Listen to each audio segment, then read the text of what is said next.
అనుక్షణం ఇలా మాటలతో చంపే బదులు ఒకేసారి మొహాన్ని యాసిడ్ పోసేయండి.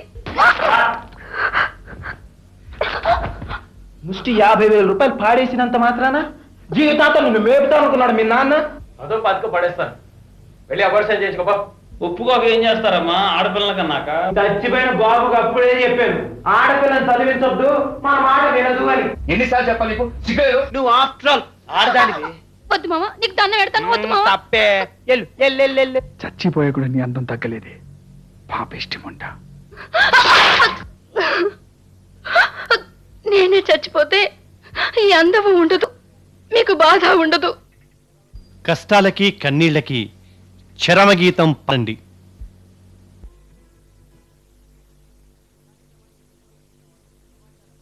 ఈ కార్యక్రమాన్ని మీకు సమర్పిస్తున్న వారు సమాచార పౌర సంబంధాల శాఖ మరియు మోడల్ చిట్కార్ లిమిటెడ్.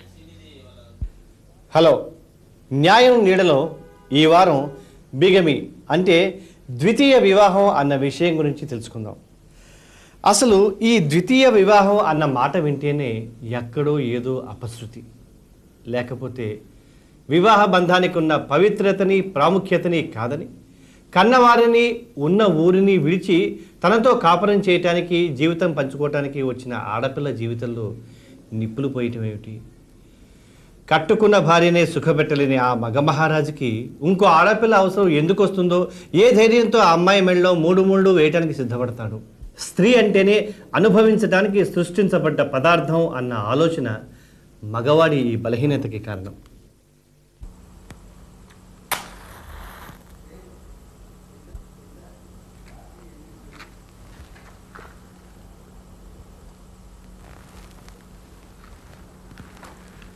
ఏయ్ నిన్నే, ఎవరొచ్చారో చూడు. ఏమిటండి ఇది? సరాసరి ఇంటికే తీసుకొచ్చేసారా? నా ఇంటికి ఒకళ్ళు తీసుకొచ్చేదేంటి? నేనే వచ్చాను. నీళ్ళేమిటే? ఆయన ఏమైనా నీకు తాళి కట్టారా? దానికి సమాధానం నేను చెప్తా డార్లింగ్. ఎస్, ఈమె మెడలో నేను తాళి కట్టాను. ఏమండి అనే ఇక నుంచి ఆవిడ కూడా పిలుస్తుంది. ఏమండి, మనం ఇక లోపలికి వెళ్దాం. Sure darling. చూసావా, దట్ ఈస్ పవర్ ఆఫ్ తాళి. నో, నేను ఒప్పుకోను. నేను బ్రతుకున్నంత వరకు ఈ ఇంట్లో ఇంకో ఆడ రావడానికి వీల్లేదు. ఓహో అలాగా, మరైతే 2 ఆడది వచ్చేసిందిగా, ఇక నువ్వు ప్రశాంతంగా చచ్చిపోవచ్చు. ఏమండి? లేకపోతే ఏమిటే, ఈవిడి దగ్గరికి వెళ్ళి బతిలాడటం బెదిరించడం నాకు తెలియదు అనుకున్నావా?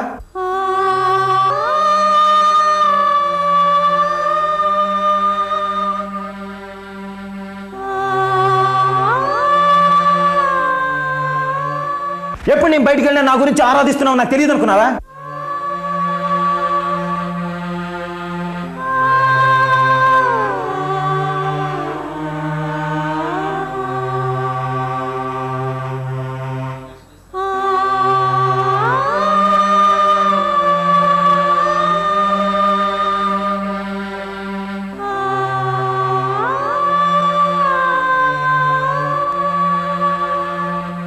ఇక నీతో మాటలు అనవసరం.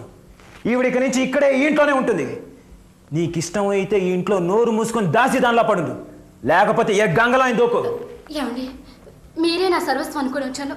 నాకు అన్యాయం చేయకండి, మీకు దండం పెడతాను. ఎంత తేలిగ్గా పరాశిని పరకటించి దాకా తీసుకురాగలిగాడు ఆ భర్త. ఒకవేళ ఇటువంటి ప్రవర్తన ఆలోచనే తన భార్య నుంచి కూడా ఎదురైతే? కానీ ఈ చట్టాలు ఏవి ఎన్ని ఎక్కడున్నా కానీ నిజంగా స్త్రీ ఎంత పవిత్రంగా ఉండాలని పురుషుడు కోరుకుంటున్నాడో, పురుషుడు కూడా అంతే పవిత్రంగా ఉండాలని స్త్రీ కూడా కోరుకుంటుంది. ఇప్పుడు భర్త 2వ వివాహం చేసుకొని ఇంకొక అమ్మాయితోటి కాపురం చేస్తున్నప్పుడు అదే ఆలోచన ఒకవేళ భార్యకు వస్తే అతని మానసిక పరిస్థితి ఎలా ఉంటుంది? సమాజం దాన్ని అంగీకరిస్తుందా? బంధువులు అంగీకరిస్తారా? అసలు ఎట్లుంటుంది అనేది దాన్ని కూడా ఒకసారి ఊహించుకోవాలి.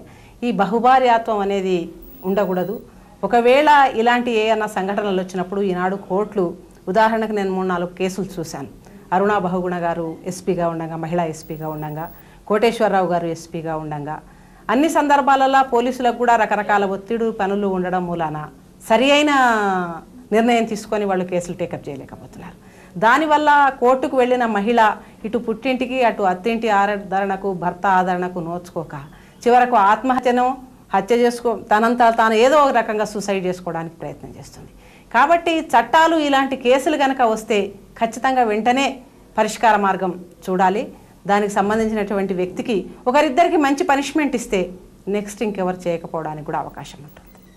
మగవాడు ఎప్పుడు తన బలహీనతని సమర్థించుకోవాలని చూస్తూనే ఉంటాడు. అందుకే ఉదాహరణగా స్త్రీకి స్త్రీయే శత్రువు, లేకపోతే ఈ ద్వితీయ వివాహాలు, అత్తింటి ఆరళ్ళు, వరకట్నపు చావులు ఉండవు అంటాడు. ఈ ద్వితీయ వివాహం అన్న విషయం మీద వీళ్ళ స్పందనని విందాం. స్త్రీకి జరిగినటువంటి అన్యాయం, దురదృష్టకరమైనటువంటి సంఘటన తన జీవితంలో. No woman should face such a situation in her life. It is a most unfortunate situation. రాకుండానే మనం భగవంతుని ప్రార్థించుకోవాలి. కానీ ఒకవేళ వచ్చిందనుకోండి, వచ్చినప్పుడు సడన్గా తనతో ఇన్ని రోజులు కాపురం చేసినటువంటి భర్త తన వాళ్ళని అందరినీ వదులుకొని వచ్చి తను అతని ప్రపంచం కొరకు, అతని జీవితం కొరకు, తనకు అంతా తనకే అంకితమైనటువంటి జీవితాన్ని తను ఇంతవరకు సాగదీస్తుంది ఆ భార్య. ఇంతవరకు తను అలాంటి భర్తకే అంకితమైనటువంటి జీవితాన్ని తను గడుపుతూ వస్తుంది. సడన్గా ఇంకో ఆవిడని తీసుకొని తన ఇంట్లో తీసుకొచ్చాడంటే ఎవరైనా షాక్తో కృంగిపోవాల్సిందే. కానీ షాక్తో కృంగిపోయి తన జీవితం అంతం చేసుకోవడం అని కానీ ఇంకేదైనా అలాంటివి చేయకుండా మరి భర్త రెండో వదలడా అనే విషయంపై తను ఒకసారి భర్తతో మాత్రం డిస్కషన్ పెట్టుకోవాల్సిందే. ఎందుకంటే ఇక్కడ ఏమవుతుందంటే ఒక స్త్రీకి ఇంకొక స్త్రీయే శత్రువుగా తయారైంది. ఆ రెండవ స్త్రీ మరి తెలిసి వచ్చిందో తెలియకొచ్చిందో తెలియదు, కానీ మరి ఇంకొక స్త్రీ ఇక్కడ శత్రువుగా తయారైంది. కాబట్టి ఈ కథానాయిక తను అన్ని విధాలుగా ప్రయత్నాలు చేసి తనని చీకొడుతున్నటువంటి భర్త వద్ద కాపురం ఎలా చేయడం, వచ్చిన రెండో పెళ్ళానికి దాసిగా ఉండటమా, బానిసత్వగా ఉండటమా? మరి ఈ రోజుల్లో సరిసమాన హక్కులు మేము కోరుతా ఉన్నాం. మాకు చట్టపరంగా మరి లోకల్ బాడీస్లో పంచాయతీరాజ్లోనే 33% రిజర్వేషన్ వచ్చింది. ఇంకా మరి పార్లమెంట్లోనూ లెజిస్లేటివ్ అసెంబ్లీలో కూడా మేము 33% రిజర్వేషన్ కావాలని మేము పోరాడే రోజుల్లో రెండో భార్యను ఎవరినో తీసుకొస్తే ఎలా ఎవరు సహించగలుగుతారు? సహించలేరు. కాబట్టి ఇది ఎక్కడ క్రియేట్ అవుతుందంటే అండి, మరి ఆర్థిక సమానత్వం లేదు, మహిళకి ఆర్థిక సమానత్వం లేదు. మరి ఆమె విద్యావంతురాలై ఆర్థికంగా సమానత్వంతో ఉంటూ 4 పైసలు సంపాదించుకునే శక్తివంతురాలుగా ఉండింటే ఆ భర్తకి చేసే అంత ధైర్యం కూడా వచ్చేది కాదు. కానందుములానే అయి ఉంటుంది ఈ కథ.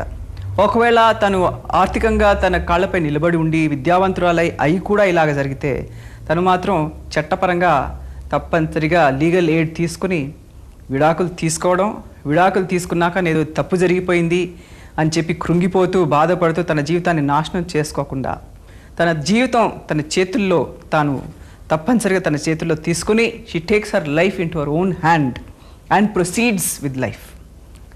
తను వేరే వాళ్ళకి స్ఫూర్తినిస్తూ తన లాంటి వాళ్ళు ఎంతమంది అభాగిని మహిళలు ఉంటారు, అభాగినులు ఉంటారు, వాళ్ళకు కూడా స్ఫూర్తినిస్తూ తన జీవితాన్ని గడపాల్సిందే.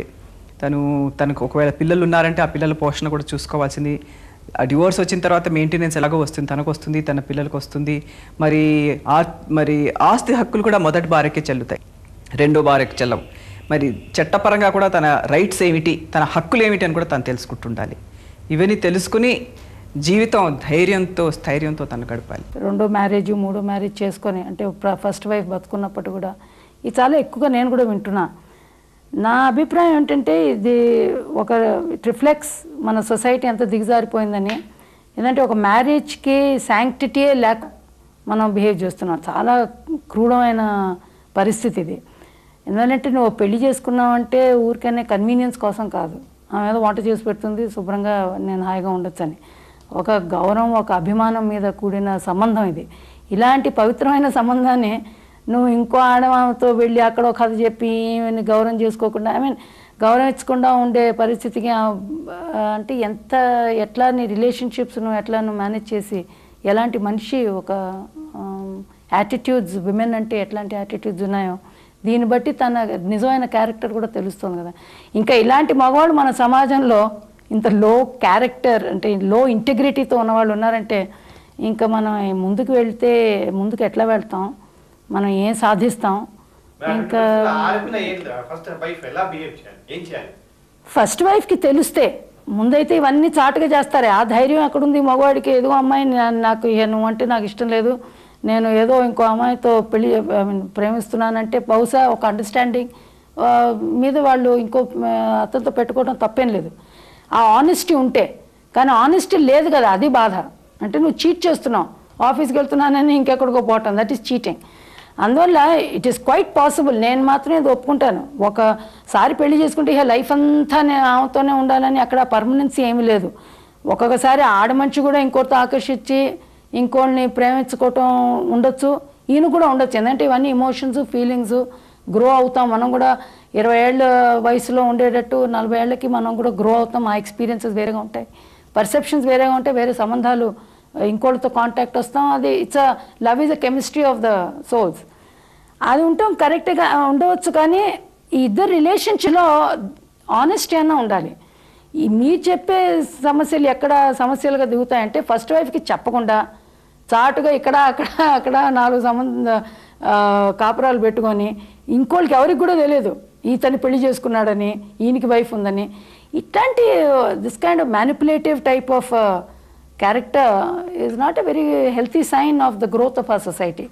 అట్లాంటి అమ్మాయికి తెలిసిందంటే well it happen to me hypothetically, అది నేను మాత్రం వదిలేస్తాను. I would leave the husband because it's not based on ఈ రెస్పెక్ట్ ఆర్ ఆనెస్టీ. సో అంత ట్రస్ట్ లేని రిలేషన్షిప్, బోర్డు రిలేషన్షిప్ ఏంటి పెట్టుకొని లాభం అట్లాంటి రిలేషన్షిప్ కోసం. ఇదంటే ఎవరైనా 2 పూట్ల భోజనం కోసం ఏదైనా చేసుకుంటే మనం సంపాదించవచ్చు. దానికోసం అని మనం ఇంట్లో ఉండి ఇలాంటి నాటకమే కదండి పవిత్రమైన రిలేషన్షిప్ను ఊరికే హౌ కెన్ యూ అంటే. ఈ ఆడపిల్ల తెలిసి కూడా వదులుకోపోతే నేను బహుశా అమ్మాయిని నేను రెస్పెక్ట్ ఇవ్వనేమో. అంటే తను కూడా అంత సెల్ఫ్ రెస్పెక్ట్ పోగొట్టుకొని అతన్ని తిట్టి ఉమ్మేసి నేను ఇంకో అమ్మాయితో నేను వెళ్తున్నాను అని చెప్పినా కూడా ఇంకా if she's clinging on to him then I won't respect.